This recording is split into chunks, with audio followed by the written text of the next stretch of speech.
Let's do our overview for homework for ThinkCentral Lesson 411. Make sure you're using step-by-step and view example to study the problems, not just answer them.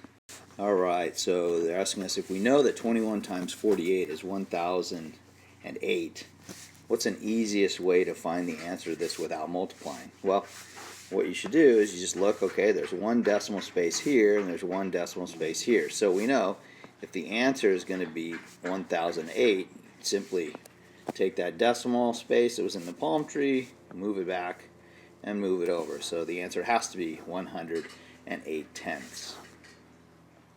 Same problem here. I know the answer is going to be 1,296. One decimal space moved over, so it's going to be 129 and 6 tenths. But I thought I'd go ahead and prove that with the place value section model. So multiplying 2 times 40 is 80, 2 times 8 is 16. 0.7 times 40, or 7 tenths of 40, is going to be 28. And 7 tenths of 8 is going to be 5.6. So when I add all these up, do I get 129 and 6 tenths? And I do. So I know that that answer is correct. You can also check it with a calculator. Alright, they're just asking us to find the product. So I'm going to just use my front end multiplication here. 9 times 4. I have two decimal spaces, so I'm going to put them up here with my decimal point. I'll bring them back after I finish this and after their vacation. 9 times 4 is 36. Regroup the 3 tens. 4 times 9 is 36, plus the 3 tens is 39 tens. So the answer is 396. My decimal spaces come back along with the decimal point, and the answer is 3.96, or 3 and 96 hundredths. Just another example here. We're multiplying 4 hundredths by 6 tenths. You see that I have 3 decimal spaces here and a decimal point. So I put those there. I multiply 6 times 4 and get 24. Then they come back. So I move over once, twice, 3 times, put my decimal point there and put a 0 in the missing tenths place. So my answer is going to be 24 thousandths. Another example. So we have 77 times 3. I have 2 decimal spaces up here and a decimal point. So I multiply 77 times 3.